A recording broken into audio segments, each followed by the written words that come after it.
بسم اللہ الرحمن الرحیم وبہ نستعین السلام علیکم ورحمۃ اللہ وبرکاتہ۔ الحمد للہ القادر المقتدر القدیر والصلاة والسلام علی السید البشیر النذیر وعلی آلہ واصحابہ ووارث حالہ الامین المکین محی الدین برحمتک یا ارحم الراحمین، وبعد۔ اعوذ باللہ من الشیطان الرجیم، بسم اللہ الرحمن الرحیم۔ وَلَقَدْ يَسَّرْنَا الْقُرْآنَ لِلذِّكْرِ فَهَلْ مِن مُدَّكِرٍ۔ صدق اللہ العظیم وبلغنا رسولہ النبی الامین الکریم الرؤوف الرحیم، ونحن علی ذلک لمن الشاہدین والشاکرین والحمد للہ رب العالمین۔ قال اللہ تبارک وتعالی مخبرا وآمرا تکریما لحق نبیہ وتعظیما، ان اللہ وملائکتہ یصلون علی النبی یا ایہا الذین آمنوا صلوا علیہ وسلموا تسلیما، اللہم صلی وسلم وزد وبارک علیہ وعلی آلہ واصحابہ ووارث حالہ وعلی من لدیہ صلاۃ وسلاما علیک یا رسول اللہ صلی اللہ تعالی علیہ وسلم۔ محترم ناظرین، آج اس درس تفسیر کے چوتھے لیکچر میں ہم شامل ہیں۔ گزشتہ دروس میں سورہ فاتحہ کی تفسیر مکمل کی گئی الحمدللہ۔ آج انشاءاللہ سورہ بقرہ کی تفسیر شروع ہوگی۔ تو سورت کی تفسیر شروع کرنے سے پہلے اس کے بارے میں تھوڑا جان لینا ضروری ہے، اس سورت کا تعارف ہو جائے تاکہ پھر بعد میں اس کے مضامین پر بات ہو، اور اس کے بعد پھر ہم یہ بات کریں گے کہ مناسبت کیا ہے اس کی پچھلی سورت سے، تاکہ ایک تفسیر سے پہلے ایک خاکہ ذہن میں آ جانا چاہیے۔ تو سب سے پہلا سوال یہ ہوتا ہے کہ یہ سورت کہاں نازل ہوئی، مدینہ شریف میں یا مکہ شریف میں؟ تو ترجمان القرآن حضرت عبداللہ ابن عباس رضی اللہ تعالی عنہما فرماتے ہیں، یہ تفسیر خازن کے حوالے سے یہ بات ہے، فرماتے ہیں کہ مدینہ منورہ میں سب سے پہلے یہی سورہ بقرہ نازل ہوئی۔ اب سورہ بقرہ نازل ہوئی مدینہ میں سب سے پہلے، اس سے مراد یہ ہے کہ جس سورت کی آیات سب سے پہلے نازل ہوئی مدینہ میں وہ سورہ بقرہ ہے۔ سورہ بقرہ میں 40 رکوع اور 286 آیتیں ہیں۔ اب اس کا نام بقرہ کیوں رکھا گیا، اس کی وجہ کیا ہے؟ عربی میں گائے کو بقرہ کہتے ہیں، اور اس سورت کے 8ویں اور 9ویں رکوع کی آیت نمبر 67 سے 73 تک بنی اسرائیل کی ایک گائے کا واقعہ بیان کیا گیا ہے، اس کی مناسبت سے اسے سورہ بقرہ کہتے ہیں۔ اس کے فضائل کیا ہیں؟ دیکھیے، سورتوں کے فضائل جو روایتوں میں آئے ہیں، احادیث میں جو آئے ہیں، وہ بیان کیے جائیں گے، اور اس کے بہت سارے فضائل آئے جن میں سے کچھ یہاں پر بیان کیے جائیں گے۔ حضرت ابو امامہ رضی اللہ تعالیٰ عنہ سے روایت ہے، یہ مسلم شریف کی روایت ہے، صحیح روایت ہے۔ فرماتے ہیں کہ نبی کریم صلی اللہ علیہ وسلم نے ارشاد فرمایا، قرآن پاک کی تلاوت کیا کرو، قرآن کی تلاوت کیا کرو، کیونکہ وہ قیامت کے دن اپنی تلاوت کرنے والوں کی شفاعت کرے گا۔ دیکھیے، شفاعت برحق ہے، قرآن شفاعت کرے گا۔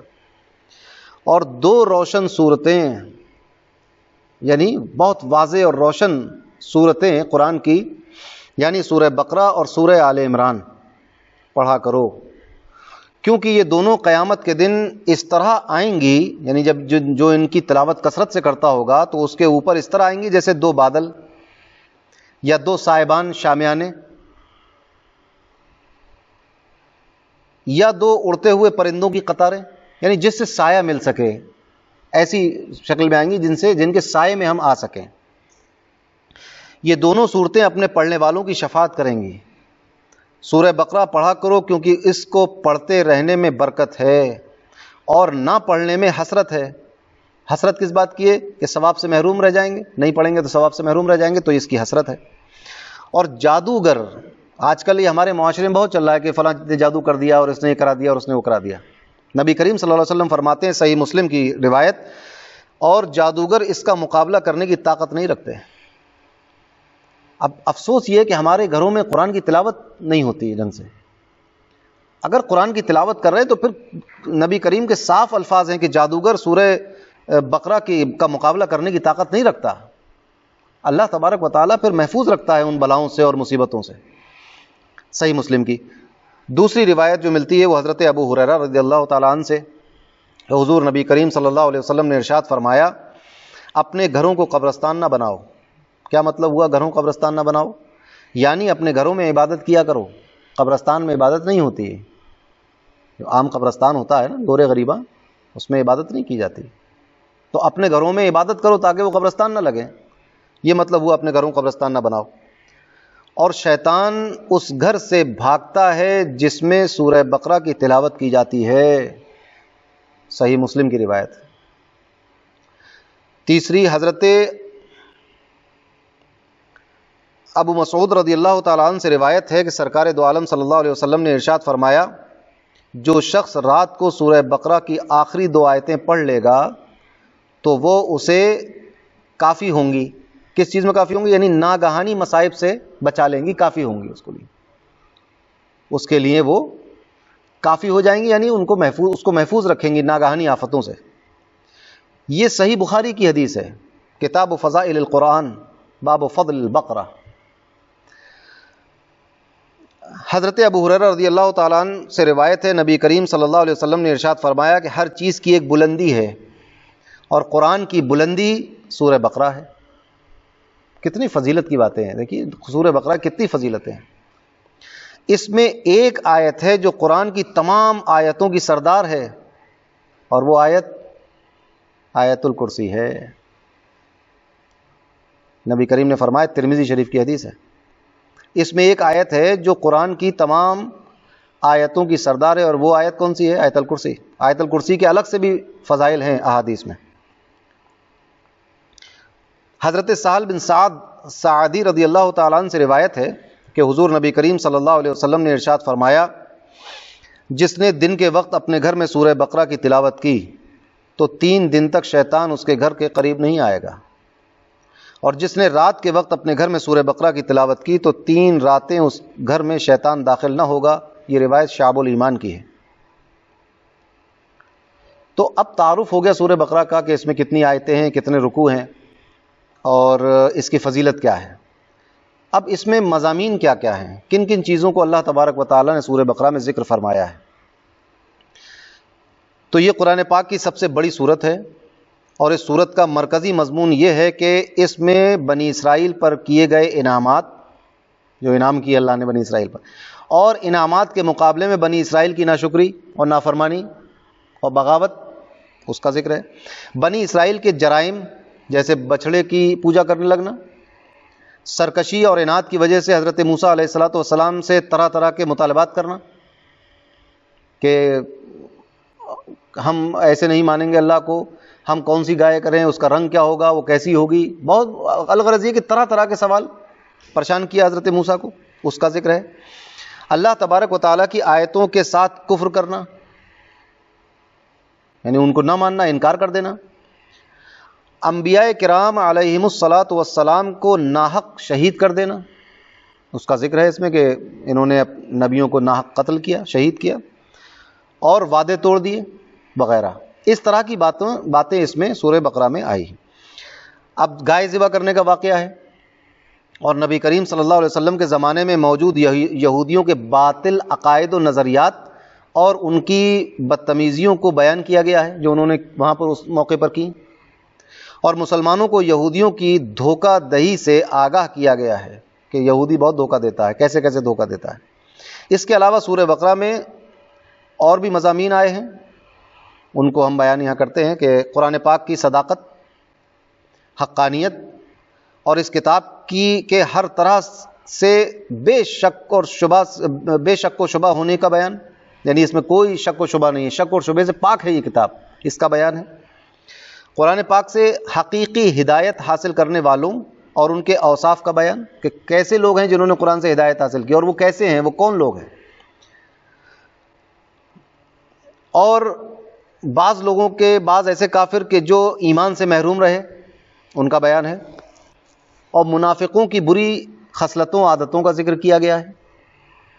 قرآن پاک میں شک کرنے والے کفار سے قرآن مجید کی صورت جیسی، قرآن مجید میں جو صورتیں ہیں اس جیسی کوئی ایک صورت لے کر آنے کو کہا گیا ہے، مطالبہ کیا گیا ہے کہ اگر قرآن کو سچ نہیں مانتے، اللہ کا کلام نہیں مانتے تو لاؤ اس کی طرح کوئی صورت، یہ مطالبہ کیا گیا ہے۔ اور ان کے اس نہ لانے سے، یعنی وہ قرآن کی کوئی صورت کی طرح کوئی صورت، کوئی کلام لے کر آنے سے وہ عاجز ہو گئے ہیں، اس عاجز ہونے کو بھی بیان کیا اللہ نے۔ حضرت آدم علیہ السلام کی تخلیق کا واقعہ ہے اس کے اندر، اور فرشتوں کے سامنے ان کی شان کو ظاہر کیا گیا ہے، اور فرشتوں سے ان کو سجدہ کروایا گیا اور پھر ابلیس نے سجدہ نہیں کیا، اس کا بیان ہے۔ خانہ کعبہ کی تعمیر اور حضرت ابراہیم علیہ السلام کی دعا کا ذکر ہے، اور نبی کریم صلی اللہ علیہ وسلم کی پسند کی وجہ سے قبلے کی تبدیلی، نبی کریم کی خواہش کے مطابق قبلے کو تبدیل کرنے کا واقعہ اس میں ہے، اس کا بیان ہے۔ اور وہ تبدیلی ہونے کے بعد شکوک و شبہات جو آ سکتے ہوں، جو اعتراضات ہوں، ان کا ذکر کر کے ان کا جواب بھی دیا گیا ہے اور اس کا بیان ہے۔ عبادات اور معاملات جیسے نماز قائم کرنے، زکوٰۃ ادا کرنے، رمضان کے روزے رکھنے، خانہ کعبہ کا حج کرنے، اللہ تعالیٰ کی راہ میں جہاد کرنے، دینی معاملات میں قمری مہینوں پر اعتماد کرنے، اللہ تعالیٰ کی راہ میں مال خرچ کرنے، والدین اور رشتہ داروں کے ساتھ اچھا سلوک کرنے، یتیموں کے ساتھ اچھے معاملات کرنے، نکاح، طلاق، رضاعت، عدت، بیویوں کے ساتھ معاملات کرنے کے بارے میں، جادو، قتل، لوگوں کے مال ناحق چھین کر کھانا، شراب، سود، جوا اور حیض کی حالت میں بیویوں کے ساتھ صحبت کرنے وغیرہ کے بارے میں مسلمانوں کو ایک شرعی دستور فراہم کیا گیا ہے اس صورت میں۔ تابوت سکینہ کا ذکر ہے، طالوت اور جالوت میں ہونے والی جنگ کا بیان ہے، مردوں کو زندہ کرنے کے ثبوت پر حضرت عزیر علیہ السلام کی وفات کا واقعہ ذکر کیا گیا ہے، اور حضرت ابراہیم علیہ السلام نے جو کہا اللہ سے کہ اللہ مجھے دکھا کہ تو مرنے کے بعد کیسے زندہ کرے گا، تو وہ بیان ہے اس کے اندر کہ اللہ تعالیٰ مرنے کے بعد کیسے زندہ کرے گا۔ تو حضرت ابراہیم علیہ السلام کو 4 پرندوں کے ذریعے مردوں کو زندہ کرنے پر اللہ تعالیٰ کی قدرت کا نظارہ کروایا گیا، اس کا بیان ہے۔ ان کے دل کو اطمینان بخشا اللہ نے یہ دکھا کر کیسے مردے زندہ کی جائیں گے۔ اور پھر اس صورت کے آخر میں اللہ تعالیٰ کی بارگاہ میں رجوع کرنے، گناہوں سے توبہ کرنے، کفار کے خلاف مدد کرنے کی طرف مسلمانوں کو توجہ دلائی گئی ہے، اور مسلمانوں کو قیامت کے دن سے ڈرایا گیا ہے۔ یہ اس کے مضامین ہو گئے، اس کے اندر یہ باتیں ہیں۔ اب سورہ فاتحہ کے ساتھ اس سورت کی کیا مناسبت ہے، کیا تعلق ہے، یہ بھی دیکھنا ضروری ہوتا ہے۔ تو سورہ بقرہ کی اپنے سے ماقبل یعنی سورہ فاتحہ کے ساتھ مناسبت یہ ہے کہ سورہ فاتحہ میں مسلمانوں کو یہ دعا مانگنے کی تعلیم دی گئی تھی، اہدنا الصراط المستقیم، یعنی اے اللہ ہم کو سیدھے راستے پر چلا۔ اور سورہ بقرہ میں کامل ایمان والوں کے اوصاف کہ ایمان والے کیسے ہوں گے، مشرکین اور منافقین کی نشانیاں یہ بیان کی گئی ہیں اس میں، یہودیوں اور عیسائیوں یعنی نصرانیوں کا طرز عمل، اور معاشرتی زندگی کے اصول اور احکام ذکر کر کے مسلمانوں کے لیے صراط مستقیم کو مکمل طور پر بیان کر دیا گیا ہے۔ یعنی سورہ فاتحہ میں جس صراط کی اب دعا کر رہے تھے صراط مستقیم کی، اس صراط مستقیم کو تفصیل کے ساتھ اس میں بیان کیا گیا، یہ اس کی مناسبت ہے۔ اب اس کی تفسیر کی طرف آتے ہیں۔ بسم اللہ الرحمن الرحیم۔ الف لام میم۔ الف لام میم یہ حروف مقطعات ہیں، اور اس کے بارے میں لوگوں نے اس کے مفاہیم، مفسرین نے اس کے مطالب کی طرف کھوج کی ہے، مگر صحیح بات یہ ہے کہ اس کا حقیقی معنی کوئی نہیں جانتا سوائے اللہ کے اور اس کے رسول کے۔ یہ اندازے ہی ہیں، اس کا صحیح معنی اللہ اور اس کا رسول بہتر جانتا، اللہ بہتر جانتا اور اس کے بتانے سے اس کے رسول جانتے ہیں، اور کوئی مفسر اس کو نہیں جانتا۔ یہاں یہ بات غور طلب ہے کہ قرآن کریم کی 29 سورتوں کے شروع میں اس طرح کے حروف ہیں، انہیں حروف مقطعات کہتے ہیں۔ ان کے بارے میں سب سے قوی قول یہ ہے کہ یہ حروف اللہ تعالیٰ کے راز ہے اور متشابہات میں سے ہیں۔ یہاں پر ہم ایک حوالہ لینا چاہیں گے اس تفسیر کا، تفسیر الوسیط۔ یہ تفسیر جو ہے یہ الامام الاکبر الدکتور محمد سید طنطاوی شیخ الازہر، سابق شیخ الازہر، موجودہ شیخ الازہر سے پہلے جو شیخ الازہر تھے ان کی تفسیر ہے، کی ہوئی تفسیر ہے. بہت بڑے عالم تھے رحمہ اللہ، مدینہ شریف میں ان کا مدفن ہے، وہاں کی مٹی ان کی نصیب میں تھی. وہ فرماتے ہیں کہ اس میں کئی رائے ہیں، سب سے بہتر رائے یہی ہے جو ابھی بیان کی گئی.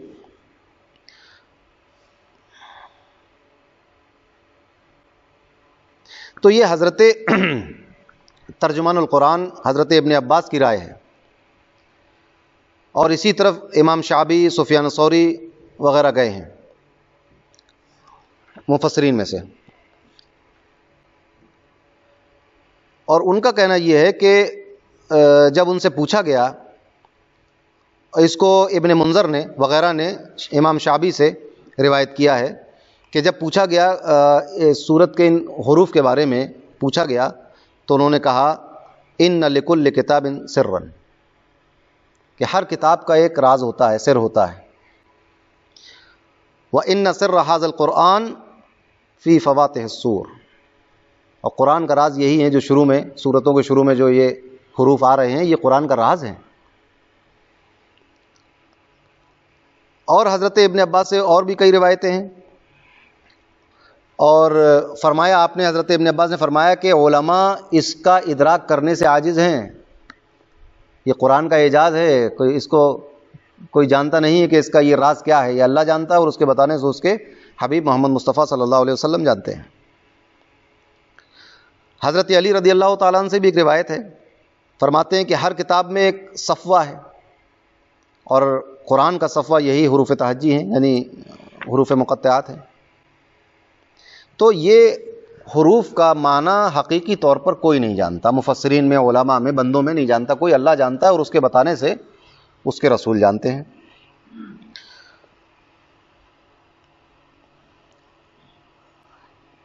اب ان کی مراد اللہ تعالیٰ جانتا ہے بس، اور ہم ان کے حق ہونے پر ایمان لاتے ہیں کہ یہ حق ہے، ان کا معنی ہے، جو معنی اور جو مطلب اور جو مراد ہے ان کی وہ اللہ بہتر جانتا ہے. ہم اس پر ایمان لائے، ہم اسی بات کے مکلف ہیں. ہم اس بات کے مکلف نہیں ہیں کہ ہم اس کا معنی ڈھونڈ ہی لیں، جان ہی جائیں کہ الف لام میم کا معنی کیا ہے، اس کے مکلف نہیں ہیں. ہم اس بات کے مکلف ہیں کہ ہم اس پر ایمان لائیں، الف لام میم یہ حق ہے، یہ اللہ کا کلام ہے، قرآن کا کی ایک کے حروف ہیں، اس پر ہم ایمان لے آئیں، ہم اس بات کے مکلف ہیں. الاتقان میں امام سیوطی نے، جلال الدین سیوطی نے یہ بیان فرمایا ہے. اب یہاں یہ سوال ہوا کہ مقطعات کا علم اللہ کے سوا علاوہ کسی اور کو ہے کہ نہیں، یہ ایک بڑی بحث، اس کو اختصار کے ساتھ ہم لیں. یہاں یہ بات بھی قابل غور ہے کہ اللہ تعالیٰ نے اپنے حبیب صلی اللہ علیہ وسلم کو بھی حروف مقطعات کا علم عطا فرمایا.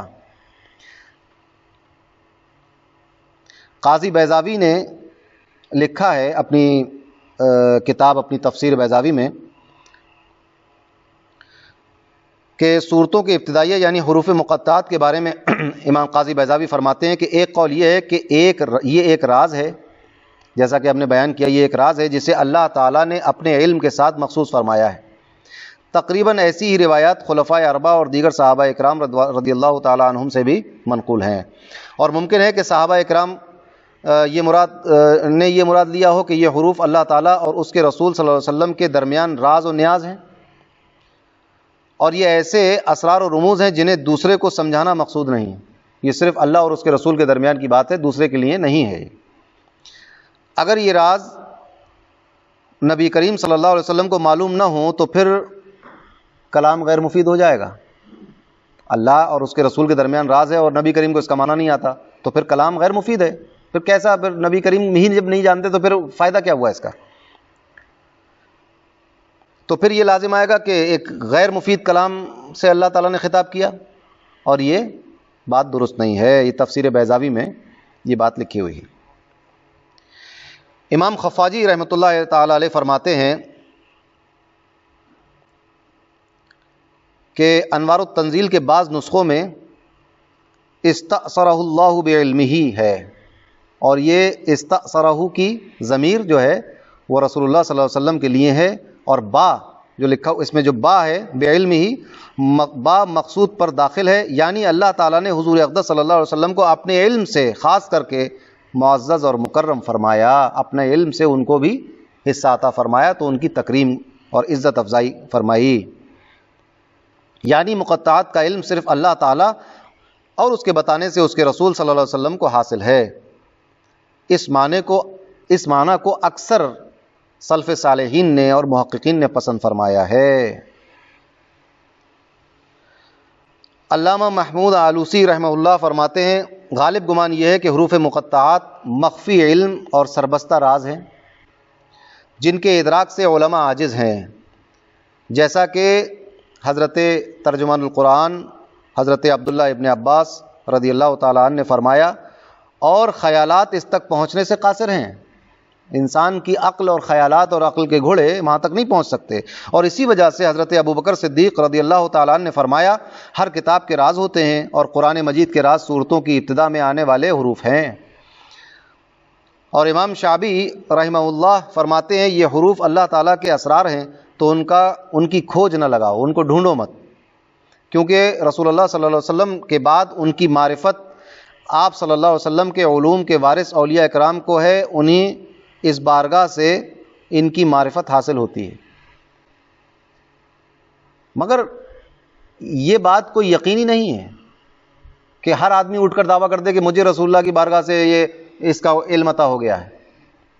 بات جو محقق ہے وہ یہی ہے کہ یہ اللہ کا راز ہے، اللہ بہتر جانتا ہے اور اس کے بتانے سے اس کے رسول نے جانا۔ ٹھیک ہے، اب یہ راستہ کھولنا درست نہیں ہے کہ لوگ بھی جان گئے، ورنہ تو لوگ اب یہ بھی اپنے آپ میں ایک حقیقت ہے کہ بعض اہل اللہ اور عارف باللہ اللہ تبارک و تعالیٰ ان کو علوم عطا کرتا ہے، ان کے دل پر علم کے دروازے کھول دیتا ہے، جیسے فتوح الغیب غوث اعظم رضی اللہ تعالیٰ عنہ کتاب، دلوں پر کچھ پوشیدہ باتیں کھول دی جاتی ہیں، ہو جاتی ہیں، مگر وہ علم یقینی نہیں ہوتا دوسروں کے لیے، جس پر کھولی گئی اس کے لیے تو ٹھیک ہے، مگر وہ دوسروں کے لیے حجت نہیں بنے گا۔ حجت بنے گا دوسروں کے لیے کتاب و سنت اور جو صحابہ سے مروی ہو کر آیا، وہ کسی کا کشف یا کسی کا الہام، یہ جو ہے وہ علم یقینی نہیں، دوسروں کے لیے جس پر ہوا اس کے لیے تو ٹھیک ہے، مگر دوسروں کے لیے حجت نہیں بنے گا۔ دوسروں کے لیے حجت وہی بنے گا جو کتاب و سنت میں ہے، جو صحابہ سے مروی ہو کر صحیح روایتوں کے ذریعے ہم تک آیا ہے۔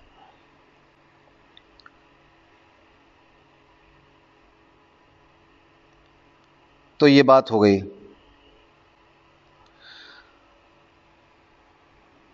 ذالک الکتاب لا ریب فیہ۔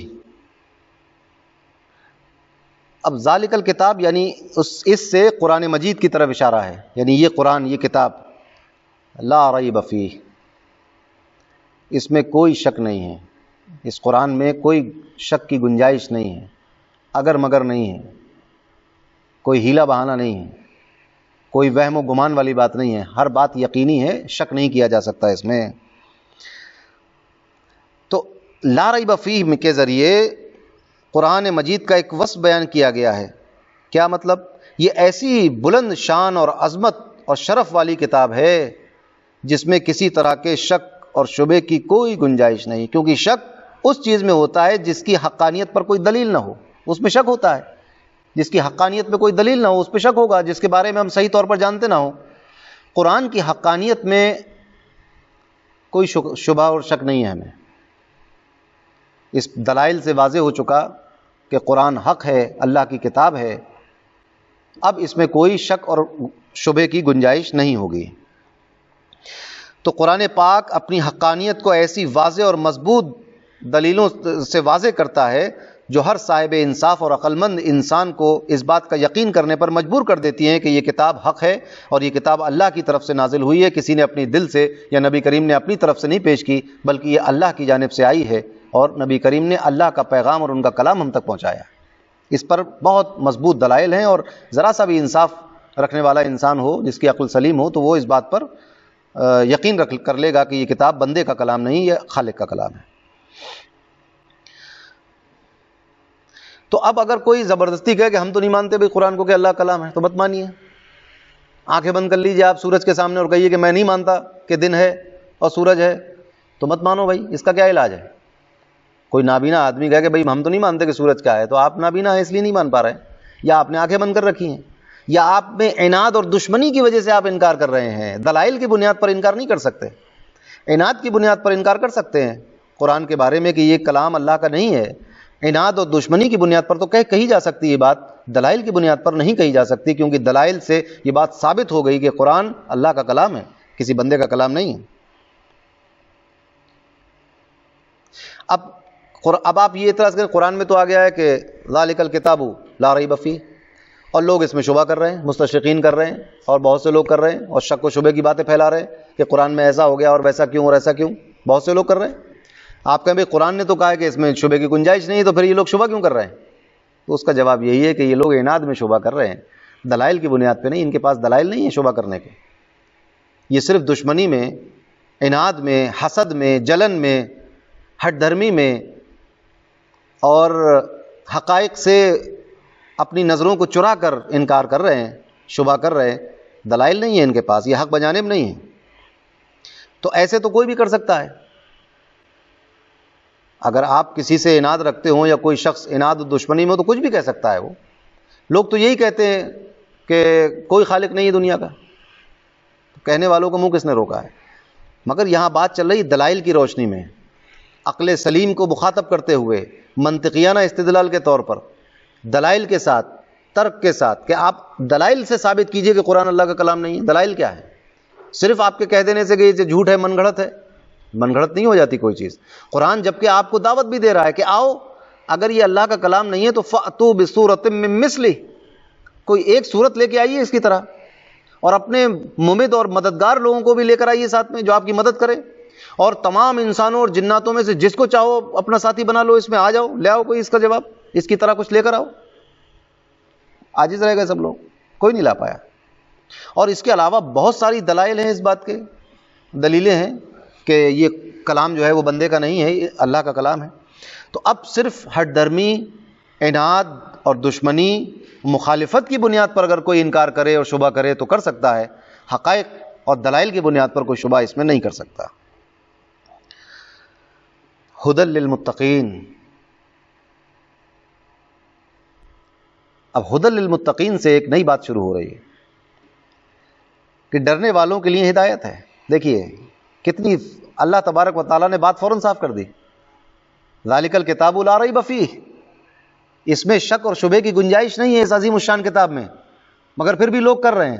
آگے کا کیا فرمایا؟ ھدی للمتقین، یہ ڈرنے والوں کے لیے ہدایت ہے. سرکش اور عناد میں چور اور مخالفت کی پر کمر کس کر کوئی آ گیا ہو تو اس کو کچھ نہیں ملے گا.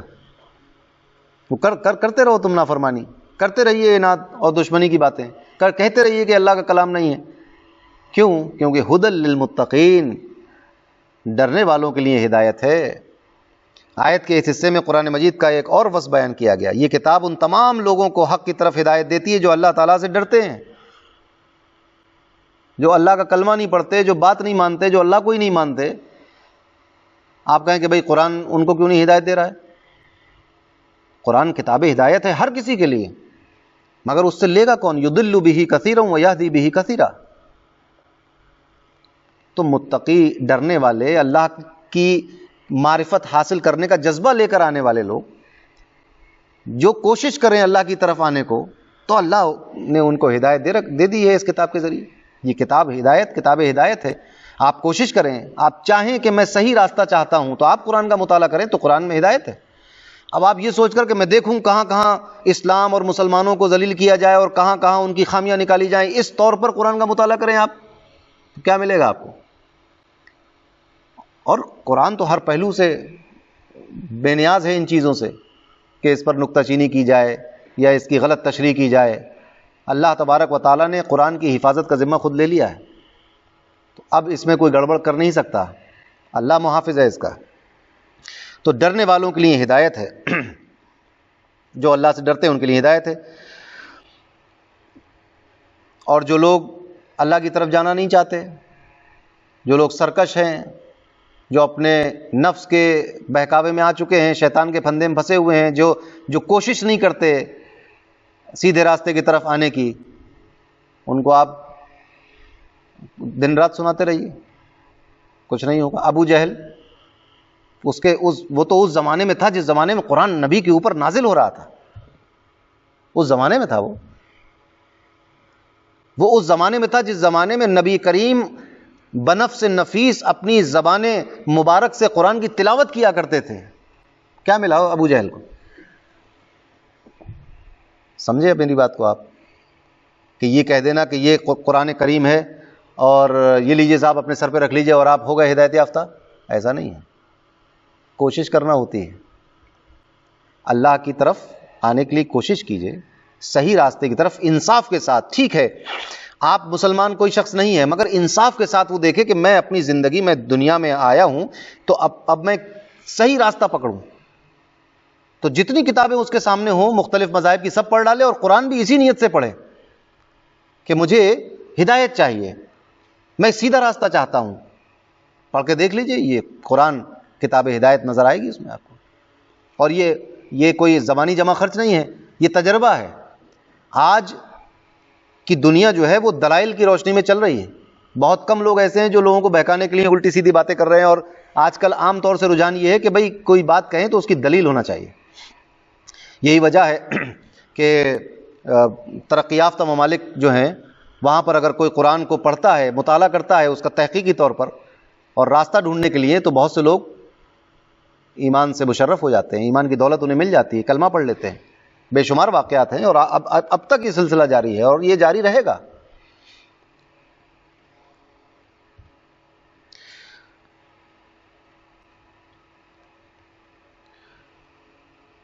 اب یہاں یہ بات جو میں نے جیسا کہ عرض کیا کہ قرآن پاک کی ہدایت اور رہنمائی اگرچہ مومن اور کافر ہر شخص کے لیے عام ہے, اس کی ہدایت ہر شخص کے لیے عام ہے. جیسا کہ سورہ بقرہ کی آیت نمبر 185 میں اللہ تعالیٰ نے ارشاد فرمایا ہدی للناس, یہ تمام لوگوں کے لیے ہدایت ہے. لیکن چونکہ قرآن مجید سے حقیقی نفع صرف متقی لوگ حاصل کرتے ہیں, قرآن مجید سے حقیقی نفع اور فائدہ صرف متقی لوگ حاصل کرتے ہیں, اسی لیے یہاں ہدی للمتقین یعنی متقین کے لیے ہدایت فرمایا گیا. تقوی کا معنی کیا ہے؟ تقوی کا معنی نفس کو خوف کی چیز سے بچانا.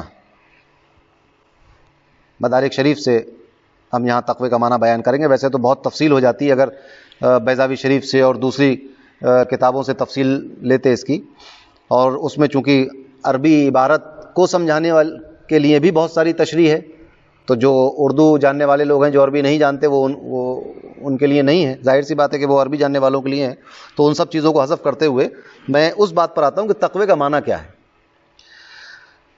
نفس کو خوف کی چیز سے بچانا, اور شریعت کی اصطلاح میں یعنی اصطلاح میں شریعت میں کس کو کہتے ہیں تقوی؟ تقوی کا معنی یہ ہے کہ نفس کو ہر اس کام سے بچانا جسے کرنے یا نہ کرنے سے کوئی شخص عذاب کا مستحق ہو. یعنی کرنے یا نہ کرنے سے, جیسے جھوٹ بولنے سے عذاب کے مستحق ہوئے, سود لینے سے عذاب کے مستحق ہوئے, اور نماز نہ پڑھنے سے عذاب کے مستحق ہوئے, ہے نا, جھوٹی گواہی دینے سے عذاب کے مستحق ہوئے, اور یتیم کا حق اس کو نہ دینے سے یا مال ہڑپ کر لینے سے کسی کا عذاب کے مستحق ہوئے. تو تقوی شریعت میں اس چیز کو کہتے ہیں کہ نفس کو ہر اس کام سے بچانا جسے کرنے یا نہ کرنے سے کوئی شخص عذاب کا مستحق ہو. جیسے کفر و شرک, آپ کفر و شرک کریں گے تو عذاب کے مستحق ہو جائیں گے, تو اس سے اپنے نفس کو بچاؤ, یہی تقوی ہے. بری باتوں سے اپنے آپ کو بچانا تقوی ہے. سب سے پہلی چیز کفر و شرک ہے کہ اس سے بڑی گمراہی اور کوئی نہیں ہو سکتی, کفر و شرک سے بڑی لعنت اور کوئی نہیں ہو سکتی, اس سے بڑی بے راہ روی اور کوئی نہیں ہو سکتی. تو اپنے نفس کو کفر اور شرک سے بچانا یہ بھی تقوی ہے. کفر اور شرک سے بچا لیا, مسلمان ہو گئے تو گناہ کبیرہ سے اپنے آپ کو بچا لینا یہ تقوی ہے. بے حیائی کے کاموں سے اپنے آپ کو بچانا یہ تقوی ہے. حرام چیزوں کو چھوڑ دینا یہ تقوی ہے. فرائض کو ادا کرنا یہ تقوی ہے, وغیرہ وغیرہ. اور کچھ صوفیہ نے یہ بھی فرمایا کہ تقوی یہ ہے کہ ایسی جگہ تم نہ ہو جہاں اللہ تبارک و تعالیٰ نے جانے سے منع کیا ہے. اور بعض اہل دل حضرات نے فرمایا کہ تمہاری سوچ اور فکر اور ارادہ اور وہم و گمان بھی وہاں نہ پہنچے جہاں اللہ تبارک و تعالیٰ نے جانے سے روک دیا ہے. یہ تقویٰ ہے. تو جیسے جیسے مراتب بلند ہوتے جاتے ہیں مومن کے، اس کے لیے ویسے ویسے تقویٰ ہوتا جاتا ہے. جیسے ایک عام انسان کے لیے تقویٰ یہ ہے کہ کفر و شرک میں مبتلا نہ ہو، اس سے بچائے اپنے آپ کو. اب ایمان والا ہے تو گناہ کبیرہ سے رک جائے، فرائض کی ادائیگی کرے، اور یہ ساری چیزیں اس نے اپنا لی ہیں، مرتبہ بلند ہو گیا، اللہ کی طرف وہ سالک ہے، وہ سلوک اللہ کی راہ میں ہے، اللہ کی طرف گامزن ہے، اس کے مراتب ہیں. تو پھر اپنے غوث اعظم رضی اللہ تعالیٰ عنہ فرماتے ہیں کہ جب ایک مقام پر اللہ کے نیک بندے پہنچ جاتے ہیں تو وہاں پر اپنے ارادے کو اللہ کے ارادے کے ساتھ جوڑنا بھی گناہ ہے. یعنی آپ اپنے آپ کو اللہ کے ارادے کے حوالے کر دیجئے. جب وہ چاہے تو کھائیں، جب وہ چاہے تو پئیں، جب وہ چاہے تو سوئیں، جب وہ چاہے تو جاگیں، اپنی مرضی بیچ میں نہیں ہونی چاہیے. یہ اس مقام کی باتیں ہیں. تو یہ تقوی کی بات ہے. مدارک شریف میں آ گیا. اب تقوی کے فضائل کیا ہیں؟ تقوی اختیار کر لیا تو پھر فضائل کیا ہیں اس کے؟ تو قرآن میں اور احادیث کریمہ میں تقوی حاصل کرنے اور متقی بننے کی ترغیب دی گئی ہے. ترغیب کہتے ہیں کہ کسی طرف مائل کرنا جزا کے طور پر کہ تم نیک کام کرو گے تو جنت ملے گی، رب راضی ہوگا، درجات بلند ہو جائیں گے، روزی بڑھا دی جائے گی، ایمان مضبوط ہوگا. تو یہ چیزیں جو ہیں یہ ترغیب میں آتی ہیں. تو ترغیب متقی بننے کی ترغیب دی گئی ہے اور اس کے فضائل بہت بیان کیے گئے. اللہ تبارک و تعالیٰ نے فرمایا یا ایھا الذین آمنوا اتقوا اللہ حق تقاتہ ولا تموتن الا وانتم مسلمون. آل عمران کی 102 نمبر آیت. اے ایمان والوں، اللہ سے ڈرو جیسا اس سے ڈرنے کا حق ہے، اور یقیناً ضرور تمہیں موت صرف اسلام کی حالت میں آئے گی. آپ دیکھیں کتنا بڑا انعام ہے تقوی کا، کہ اگر تم تقوی اختیار کرو جیسا کہ حق ہے تقوی اختیار کرنے کا، تو پھر ایمان کی حالت میں موت ہوگی. اور اگر ایمان کی حالت میں، اسلام کی حالت میں مسلمان رہتے ہوئے، مومن رہتے ہوئے بندہ دنیا سے گیا تو پھر آخرت میں کامیابی ہے اس کے لیے، پھر اس کے لیے جنت ٹھکانہ ہے، اللہ کی مغفرت ہے، نبی کی شفاعت ہے. مگر یہ کب ہوگا؟ قرآن کہہ رہا ہے نا، قرآن نے فرمایا وَلَا تَمُوتُنَّ إِلَّا وَأَنْتُمْ مُسْلِمُونَ. یعنی تقوی والے لوگ جو اللہ سے جیسا کہ تقوی رکھنا چاہیے ویسا تقوی رکھتے ہیں، ویسا ڈرتے ہیں، تو ان کی حالت، ان کی موت اسلام کی حالت میں ہوگی. وہ مومن کی حیثیت سے اس دنیا سے کوچ کریں گے، اور سارا دار و مدار آخرت کا اسی بات پر ہے کہ کون ایمان کے ساتھ آیا ہے اور کون کفر و شرک کے ساتھ گیا ہے.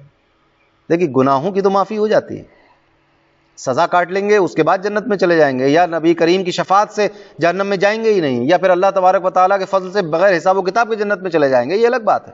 یہ کب ہے؟ جب خاتمہ ایمان پر ہو، خاتمہ بالخیر ہو، بحیثیت مسلمان اور بحیثیت مومن اس دنیا سے جب ہماری رخصتی ہو، تو پھر آگے جا کے یہ ساری نعمتیں ملتی ہیں. تو بحیثیت مومن اور مسلمان اسلام کی حالت میں موت کیسے ہوگی؟ اللہ تبارک و تعالیٰ نے اتنا واضح طور پر ارشاد فرمایا یا ایھا الذین آمنوا اتقوا اللہ حق تقاتہ. آپ کو کیا کرنا ہے؟ آپ کو اللہ کا تقوی اختیار کرنا ہے جیسا کہ اس کا حق ہے. تو پھر اس کے بعد یہ بشارت ہے، یہ خوشخبری ہے وَلَا تَمُوتُنَّ إِلَّا وَأَنْتُمْ مُسْلِمُونَ. اور ارشاد فرمایا یا ایھا الذین آمنوا اتقوا اللہ وقولوا قولا سدیدا تصلح لکم اعمالکم ویغفر لکم ذنوبکم ومن یطع اللہ ورسولہ فقد فاز فوزا عظیما. دیکھیے تقوی کا کمال یہاں بھی دیکھیے آپ، تقوی کا کرشمہ. اے ایمان والو اللہ سے ڈرو اور سیدھی بات کہا کرو، سیدھی بات کہو. اللہ تمہارے اعمال تمہارے لیے سنوار دے گا اور تمہارے گناہ بخش دے گا، اور جو اللہ اور اس کے رسول کی فرما برداری کرے اس نے بڑی کامیابی پائی. یہ ہے تقوی کے فضائل. حضرت عطیہ سعدی رضی اللہ تعالیٰ عنہ سے روایت ہے کہ نبی کریم صلی اللہ علیہ وسلم نے ارشاد فرمایا کہ کوئی بندہ اس وقت تک متقین میں شمار نہیں ہوگا، بہت غور سے سنیے گا، اس وقت تک متقین میں شمار نہیں ہوگا جب تک کہ وہ نقصان نہ دینے والی چیز کو کسی دوسری نقصان والی چیز کے ڈر سے نہ چھوڑ دے، یعنی کسی جائز چیز کے ارتکاب سے ممنوع چیز تک نہ پہنچ جائے۔ ترمذی شریف کی روایت ہے۔ حضرت ابو سعید رضی اللہ تعالیٰ عنہ سے روایت ہے کہ نبی کریم صلی اللہ علیہ وسلم نے ارشاد فرمایا کہ تمہارا رب سبحانہ و تعالیٰ ایک ہے،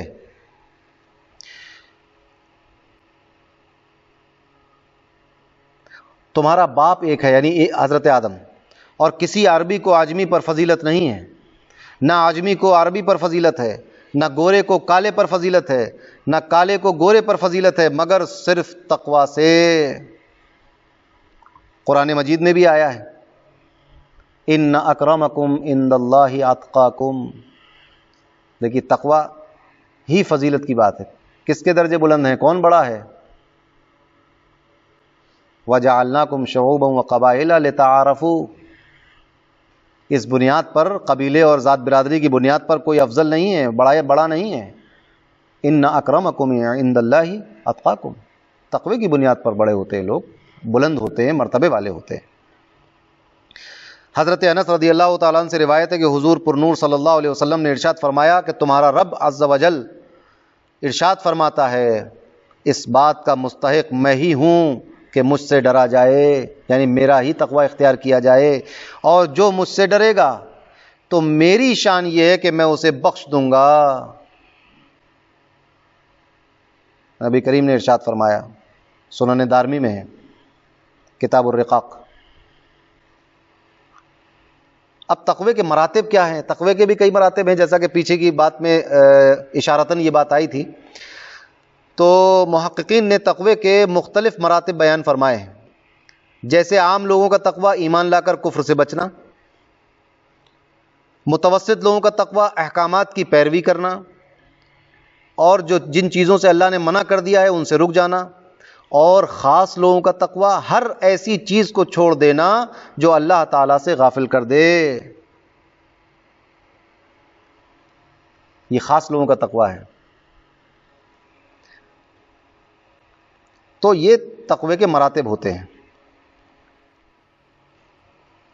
اب یہاں یہ بات سمجھ میں آ گئی کہ ہدی للمتقین تک، کہ یہاں پر تقوی کیا ہے، تقوی والے کون ہیں، اور تقوی کتنے مراتب ہیں، اور تقوی کی فضیلت کیا ہے۔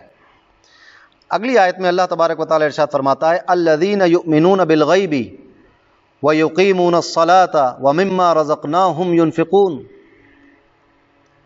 کہ جو بغیر دیکھے ایمان لاتے ہیں اور نماز قائم کرتے ہیں اور ہمارے دیے ہوئے رزق میں سے کچھ ہماری راہ میں خرچ کرتے ہیں۔ اب یہاں پر یہ بات واضح ہو گئی کہ جو بندہ خرچ کر رہا ہے وہ اپنے پاس سے نہیں خرچ کر رہا ہے، اللہ تبارک و تعالیٰ کے دیے ہوئے مال میں سے تھوڑا سا کچھ خرچ کر رہے ہو۔ تو اب یہ ترجمہ آپ نے سمجھا۔ اب یہاں پر اس کی تشریح اختصار کے ساتھ کریں گے ورنہ بات بہت لمبی ہو جائے گی۔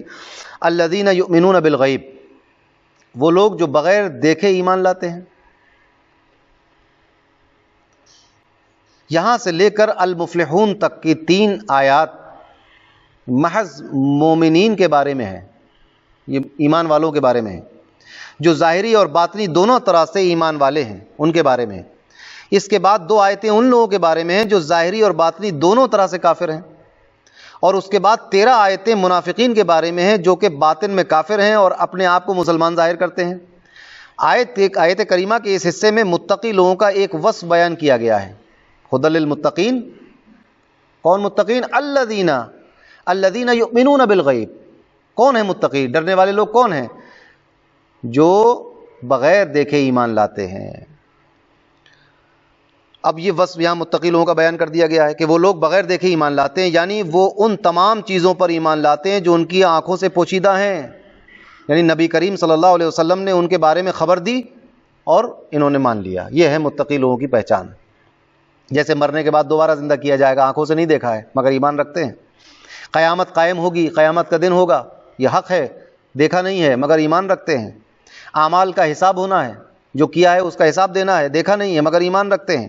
جنت اور دوزخ دیکھی نہیں ہے مگر ایمان رکھتے ہیں۔ ایک قول یہ بھی ہے کہ یہاں غیب سے قلب یعنی دل مراد ہے. اس صورت میں آیت کے معنی یہ ہوں گے کہ وہ لوگ دل سے ایمان لاتے ہیں. مدارک شریف اور تفسیر بیضاوی. تو مدارک شریف اور تفسیر بیضاوی سے یہ نچوڑ آپ کے سامنے پیش کیا گیا. ویسے تفسیر بہت لمبی ہو سکتی ہے مگر اتنی چیز بہت کام کی ہے. اس سے ہم لوگ سمجھ گئے کہ متقی کون ہوتا ہے؟ جو بغیر دیکھے ہوئے ایمان لے آئے. کن چیزوں پر؟ جن چیزوں کو ہم نے دیکھا نہیں، جن پر ایمان لانا ضروری ہے. فرشتوں پر ایمان لائے، دیکھا کسی نے؟ نہیں دیکھا. جنت دوزخ پر ایمان لائے، یوم حساب پر ایمان لائے، تو یہ ایمان والے ہوں گے. ایمان اور غیب سے متعلق چند اہم باتیں. اس آیت میں ایمان اور غیب کا ذکر ہوا ہے، اس لیے ان سے متعلق چند باتیں یہاں ہو جائیں تو اچھی بات ہے. ایمان اسے کہتے ہیں جو بندہ سچے دل سے ان سب باتوں کی تصدیق کرے جو ضروریات دین میں داخل ہیں، اور کسی ایک ضرورت دین کے انکار کو کفر کہا جاتا ہے. یعنی نبی کریم صلی اللہ علیہ وسلم اور ان کے ساتھ جو کچھ آیا اس پر ایمان لاؤ. نبی پر ایمان لاؤ. ما جاء بہ النبی صلی اللہ علیہ وسلم، نبی نے جن جن چیزوں کی خبریں دیں ان پر ایمان لاؤ. اللہ تبارک و تعالیٰ نے اور اس کے رسول نے جن چیزوں پر ایمان لانے کو کہا اس پر ایمان لاؤ. ہر اس چیز پر ایمان لاؤ، اور کسی ایک چیز پر کا بھی انکار کر دیا تو کفر ہو جائے گا. یعنی قرآن کریم کی ایک آیت سے ہم بات سمجھنے کی کوشش کرتے ہیں. وَمِنَ النَّاسِ مَن يَقُولُ آمَنَّا بِاللَّهِ وَبِالْيَوْمِ الْآخِرِ وَمَا هُم بِمُؤْمِنِينَ. اور لوگوں میں سے کچھ لوگ ایسے ہیں جو یہ کہتے ہیں کہ ہم اللہ پر ایمان لائے، وَبِالْيَوْمِ الْآخِرِ، اور قیامت کے دن پر ایمان لائے. قرآن کہتا ہے، اللہ کہتا ہے وَمَا هُم بِمُؤْمِنِينَ، وہ مومن نہیں ہیں. کیوں؟ کیونکہ پوری چیزوں پر ایمان نہیں لائے ہو. تم اللہ پر ایمان لے آئے، یوم آخرت پر لے آئے، مومن نہیں ہیں آپ. مکمل چیز پر ایمان لائے. اور خالی اس طور پر کہ زبان سے کہہ دیں اور دل سے ایمان نہ لائے تو ایمان لانا نہیں ہوا. زبان سے جس چیز کہہ رہے ہو دل سے بھی اسی پر ایمان ہو. منافقین یہی کیا کرتے تھے، زبان سے کہتے تھے، گواہی دیتے تھے کہ آپ اللہ کے رسول ہیں. اللہ نے کہا ان المنافقین لکاذبون، یہ جو گواہی دے رہے ہیں جھوٹ بول رہے ہیں. تو ایمان دو طرح سے، ان سب چیزوں پر جو ضروریات دین ہیں ان سب پر ایمان لاؤ، کسی ایک کا بھی انکار نہ کرو، اور زبان کے ساتھ ساتھ دل سے بھی ایمان لاؤ، تو پھر وہ ایمان ہوا.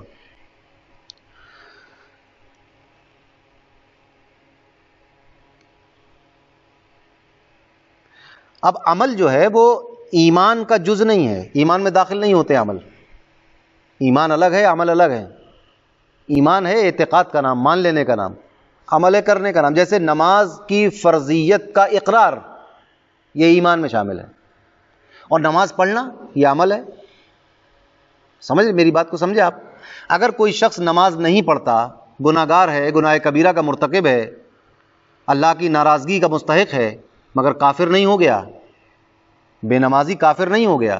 جس نے نماز چھوڑ دی، زکوٰۃ نہیں دی، کافر نہیں ہو. مگر زکوٰۃ کا اور حج کا اور نماز کی فرضیت کا انکار کر دیا تو کافر ہو جائے گا. سمجھ رہے بات کو؟ تو عمل کرنا یہ ایمان میں داخل نہیں ہوتا ہے. ایمان مضبوط ہوتا ہے عمل کے ذریعے. نماز جو ہے وہ دین کا ستون ہے، مومن کی علامت ہے نماز، مگر ایمان میں داخل نہیں ہے. عمل ایمان میں داخل نہیں ہے. نمازوں کی فرضیت کا اقرار یہ ایمان ہے. اس سے انکار ہوا تو پھر ایمان نہیں رہے گا. اور نماز قضا کر دی کسی نے، نہیں پڑھی نماز مگر ایمان رکھتا ہے تو کافر نہیں ہے، گناہ گار ہے، کبھی گناہ کبیرہ کا مرتکب ہو گیا، اللہ کی ناراضگی کا مستحق ہو جائے گا. توبہ کرنا چاہیے ایسے انسان کو، مگر کافر نہیں ہوگا. تو عمل ایمان میں داخل نہیں ہوتے. اسی لیے قرآن پاک میں ایمان کے ساتھ عمل کا الگ سے ذکر کیا جاتا ہے. جیسے اس آیت میں بھی ایمان کے بعد نماز اور صدقے کا ذکر علیحدہ طور پر آیا. غیب وہ ہے جو ہم سے پوشیدہ ہو، جس کو ہم نہیں جانتے. ہم اپنے حواس خمسہ جو ہے نا، جس سے ہم چیز جانتے ہیں، جیسے دیکھنے سے، چھونے سے، چکھنے سے، اور یہ 5 طریقے ہیں حواس خمسہ کے، سننے سے. تو ان چیزوں سے اور بدیہی طور پر عقل سے اسے معلوم نہ کر سکیں. جیسے ہم نے میز کو ایسے چھو کے دیکھا، لگا سخت ہے، سختی کا ادراک ہو گیا نا ہمیں. پانی کو ہم نے پی کر دیکھا، نمکین نہیں ہے. چکر ادراک ہو گیا اس کا. میں آپ کو دیکھ رہا ہوں کہ آپ لوگ یہاں بیٹھے ہوئے ہیں, تو دیکھ کر آپ کے ہونے کا مجھے علم ہو گیا کہ آپ ہیں یہاں پر. میں بول رہا ہوں, آپ سن رہے ہیں, تو سن کر آپ کو ایک علم ہو گیا. تو غیب وہ ہے کہ جو ان چیزوں سے حاصل نہ ہو. ان کے ذریعے اگر کوئی چیز حاصل ہو تو پھر وہ غیب نہیں ہوتی ہے. جیسے البرہان یہ کتاب ہے, اس میں کیا ہے ابھی آپ نہیں جانتے, مگر کھول کے دیکھیں گے سمجھ جائیں گے کہ اوہو اس میں تو علوم قرآن کے بارے میں بات کی گئی ہے, تفسیر کے مناہج کے بارے میں بات کی گئی ہے, قرآن کے بارے میں بات کی گئی, سمجھ جائیں گے. تو یہ غیب نہیں ہوا. غیب ہے یوم حساب. کتنی عقل لڑا لیں, کتنی بھی عقل لڑا لیں, کتنی ہی کتابیں پڑھ جائیں, کوئی سی تھیوری لے آئیں آپ پڑھ کر اپنے عقل کی بنیاد پر یہ ثابت ہی نہیں کر سکتے کہ قیامت کے دن کیا کیا ہوگا. کیسے پہنچ جائے گا ادراک وہاں تک؟ نہیں پہنچ سکتا, سوائے اس کے کہ اللہ تبارک و تعالیٰ بتائے اپنے حبیب کے ذریعے کہ ایسا ہے قیامت کا دن, ایسا ہونے والا ہے, ایسا ہونے والا ہے. جنت ہو سکتا ہے کسی انسان کو یہ ہو جائے کہ ٹھیک ہے ہم نے اللہ کی فرما برداری کی تو ہمیں بہتر زندگی ملے گی, مگر جنت کی تفصیل عقل کر لے گی آپ کی, ادراک نہیں کر پائے گی. یہ غیب. فرشتہ کیسے مان لیں گے فرشتہ کہ کون سی عقل آپ کی جو بتا دے گی کہ فرشتہ بھی ہے؟ یہ وہ غیب ہیں. یہ ہے غیب جو اللہ کے بتانے سے نبی کریم نے جانا اور پھر ہمیں بتایا. تو یہ وہ غیوب ہیں جس کو ہم خود سے حاصل نہیں کر سکتے. اپنے علم اور ادراک اور عقل و شعور کی بنیاد پر ہم اس کو حاصل نہیں کر سکتے, وہ علم ہے. بعض لوگ یہاں کیا کہہ دیتے ہیں کہ بھئی تھوڑا بہت علم غیب تو ہر کسی کو ہوتا ہے. ارے جو ہوتا ہے وہ علم غیب نہیں ہے, وہ علم غیب نہیں ہے جو ہوتا ہے. ہر آدمی کو تھوڑی بہت باتیں پتہ ہوتی ہیں, وہ علم غیب نہیں ہے. شرعی طور پر علم غیب اسے کہا جاتا ہے جو حواس خمسہ سے کے ذریعے حاصل نہ ہو سکے, جیسے اللہ کی معرفت, جنت کی تفصیلات, جہنم کی تفصیلات, قیامت کے دن کی تفصیلات, قبر کے اندر کی باتیں. عقل کے ذریعے کیسے پتہ کر لیں گے؟ مکمل طور پر نہیں کر سکتے. یہ اسی لیے ضرورت ہے کہ اللہ تبارک و تعالیٰ اس دنیا میں اپنے نبیوں کو اتارا. وہ غیب کی باتیں لے کر کے بندہ نہیں جان سکتا وہ تفصیل اس کی. اسی لیے نبیوں کے آنے کی ضرورت تھی. اللہ تبارک و تعالیٰ نے اپنے نبیوں کو بھیجا اور آخری نبی کو بھیج کر دین کو مکمل کر دیا. اب کوئی بات ایسی نہیں بچی جس کے بارے میں قیامت کے دن بندہ یہ کہے مولا یہ تو میں جانتا ہی نہیں تھا, میں کیسے جان سکتا ہوں. یہ بات یہ نہیں کہہ پائے گا. ہر چیز تفصیل سے بتا دی گئی. جس بات کا مکلف کیا ان باتوں کو تفصیل سے بتا دیا, اور جو باتیں نہیں بتائیں ان کا مکلف ہی نہیں کیا آپ کو. جیسے کہ الف لام میم کا معنی کیا ہے قیامت کے دن نہیں پوچھا جائے گا. یہ کوئی بڑائی کی بات نہیں ہوتی کہ میں حروف مقطعات کا عالم ہوں, آپ سے پوچھا ہی نہیں جائے گا. یہ مکلف ہی نہیں ہے آپ اس بات کے. آپ مکلف تھے ان باتوں کے, وہ تو کرتے پوری صحیح سے, ان کی طرف کوئی دھیان نہیں ہے, اور علم کی بڑی ڈنکے بج رہے ہیں. جن باتوں کی پرسش ہوگی قیامت کے دن ان پر عمل ہونا چاہیے. جس بات کے ہم مکلف نہیں ہیں اس بات کا ہم سے پوچھا ہی نہیں جائے گا قیامت کے دن کہ بتاؤ بھئی حروف مقطعات کے کیا معنی ہے بتائیے. آپ نہیں پوچھا جائے گا. یہ پوچھا جائے گا کہ قرآن پر عمل کیا کہ نہیں کیا, یہ پوچھا جائے گا. امر بالمعروف کیا کہ نہیں کیا, برائیوں سے لوگوں کو روکا کہ نہیں روکا, اپنی اصلاح کی کہ نہیں کی, تقوی اختیار کیا کہ نہیں کیا. روز محشر کے جہاں گداز بود اولی پرسش نماز بود, یہ ہونا ہے. تو غیب لوگوں نے یہ کہہ دیا کہ ایسا بعض غیب تو ہر کوئی جانتا ہے, تو ہر کوئی جو جانتا ہے وہ غیب نہیں ہوتا. غیب وہ ہوتا ہے جو اللہ تبارک و تعالیٰ وحی کے ذریعے اپنے حبیب اپنے نبیوں کو بتائے, وہ غیب ہے, اصطلاحی غیب. سمجھ رہے ہیں بات آپ؟ یہ ہے غیب کی بات. اور جو وحی نبیوں پر آتی ہے وہ وحی شرعی ہے, اصطلاحی ہے. اور جو کسی اور کو اللہ تبارک و تعالیٰ کسی کے دل پر کچھ کھول دے, کچھ بتا دے اس کو, وہ وحی شرعی نہیں ہے, اس کو الہام کہا جائے گا. اور دوسری چیزیں الفاظ ہیں اس کے, حالانکہ قرآن میں اس کو بھی وحی کے لفظ سے استعمال کیا ہے. موسیٰ کی طرف وحی کی, شہد کی مکھی کی طرف وحی کی, تو وہ وحی شرعی نہیں ہے. ابھی جب یہ بات اس مقام پر آئے گی تو تفصیل سے گفتگو ہوگی اس بات پر. تو یہ سمجھنا کہ بعض غیب کا علم تو ہر کسی کو ہے, تو بھئی ہر کسی کو جو ہے وہ علم کا غیب کا علم نہیں ہے. غیب اسے کہتے ہیں جو حواس ظاہرہ کے ذریعے, آپ حواس خمسہ سے آپ ظاہر اپنی محنت کے اپنے کسب سے حاصل نہ ہو سکے, وہ ہے غیب. اللہ تعالیٰ کے بتائے بغیر کسی کے لیے ایک ذرے کا علم غیب ماننا قطعی کفر ہے. سب سے اہم بات, جو یہ کہتے ہیں نا لوگ کہ ایسا علم غیب تو فلاں فلاں کو بھی ہے، یہ کفر ہے. بغیر اللہ کے بتائے ہوئے کسی کو بھی علم غیب کیسے مان لیں گے آپ؟ اور یہاں تک کہ پاگلوں کو بھی، بچوں کو بھی کیسے مان لیں گے؟ غیب کا علم صرف اور صرف اللہ کو ہے، اور اللہ کے بتانے سے ہی کسی اور کو ہوتا ہے. اپنے آپ سے کوئی غیب کا علم نہیں سیکھ سکتا، نہ حاصل کر سکتا. اللہ تبارک و تعالی کسی کو عطا کر دے تو اس کے بتانے سے جان لیتا ہے. جیسے اللہ تبارک و تعالیٰ نے اپنے حبیب صلی اللہ علیہ وسلم کو بہت سارا علم دیا، اور قرآن شریف میں جا بجا ارشاد فرمایا تلک من انباء الغیب نوحیھا الیک، یہ غیب کی خبریں ہیں جو ہم آپ کی طرف وحی کرتے ہیں، اللہ نے بتائی. تو یہ عقیدہ رکھنا کہ کوئی بھی اللہ کے سوا، یا نبی کریم یا کوئی ولی یا کوئی شہید یا کوئی بھی فرشتہ یا کوئی بھی مخلوق خود بخود غیب کا علم رکھتی ہے ایک ذرہ بھی، یہ کفر ہے. اللہ کے بتائے بغیر کوئی غیب کا علم نہیں رکھتا. نبی کریم صلی اللہ علیہ وسلم کو جو غیب کی خبریں اللہ نے بتائی ہیں، اس کے بتانے کے سبب سے آپ کو علم عطا ہوا. اور کتنا عطا کیا، وَعَلَّمَكَ مَا لَمْ تَكُنْ تَعْلَمْ، جو کچھ آپ نہیں جانتے تھے سب بتا دیا. وَكَانَ فَضْلُ اللَّهِ عَلَيْكَ عَظِيمًا. تو یہ خیر ہمارا بھی ٹاپک نہیں ہے کہ نبی کریم کو کتنا علم غیب دیا، اور یہ کوئی طے بھی نہیں کر سکتا کتنا دیا. اللہ نے جتنا چاہا اتنا دیا، مگر دیا، کیونکہ قرآن میں صراحتاً اس بات کا ذکر ہے. اللہ تعالیٰ اپنے مقرب بندوں جیسے انبیاء کو، رسولوں کو غیب کا علم عطا کرتا ہے، غیب کی باتیں بتا دیتا ہے.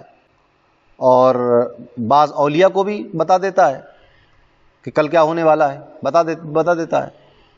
اپنے اولیاء کو بتا سکتا ہے، اس پر کسی کا کوئی اس سے کہیں سے این او سی تو لینا نہیں ہے اس کو، اللہ کو، کہ ہاں بھائی میں بتا دوں کہ نہیں بتا دوں. وہ مالک ہے، جس کو چاہے بتائے. اللہ کا تقوی اختیار کرو، پھر وہ تمہیں علم دے گا. تو جو متقی ہوتے ہیں، جو اللہ کی فرمانبرداری میں زندگی گزارتے ہیں، ان کو اللہ تعالیٰ اپنی طرف سے انعامات کے طور پر، کرم کے طور پر، فضل کے طور پر عطا فرماتا ہے، تو ان کو وہ علم ہو جاتا ہے. مگر یہاں یہ بات واضح کر دوں کہ غیر نبی کو جو بات اللہ تبارک و تعالیٰ الگ سے بتائے اس میں، اور انبیاء کو جو بتا، اس میں بہت فرق ہے. جو نبی پر وحی نازل ہوتی ہے اس کا درجہ بہت بلند ہے، اس کا انکار کرنا کفر ہے. اولیاء پر جو دل پر مکاشفات ہو جاتے ہیں یا الہام ہو جاتا ہے، اس کا انکار کرنا کفر نہیں ہے. انبیاء کی بتائی ہوئی غیب کی بات کا انکار کفر ہے. جنت و دوزخ کا انکار، فرشتوں کا انکار، کتابوں کا انکار، روز آخرت کا انکار، نبیوں کا انکار، یہ کفر ہے جو اللہ نے نبی کریم کو غیب کی باتیں بتائیں. اب کسی ولی کو اللہ نے کچھ بتایا اور اس نے آگے کچھ اپنے مریدین کو کچھ بتایا، اور کوئی کہے کہ میں نہیں مانتا اس بات کو، تو یہ کفر نہیں ہوگا، کفر نہیں ہوگی یہ بات. مگر نبیوں کے زبان سے جو اللہ تبارک و تعالی غیب کی بات بتاتا ہے، اس کا انکار کرنا کفر ہو جاتا ہے، کیونکہ وہ وحی کا انکار ہو جائے گا.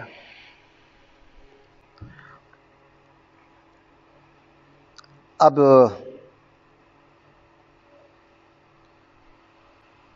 اس موضوع پر ہم اولیاء کی بات آ گئی تھی، یہاں پر غیب کے دروازے کھولتا ہے، جیسے قرآن میں خود ہی بہت سی جگہ اس کا ذکر ہے.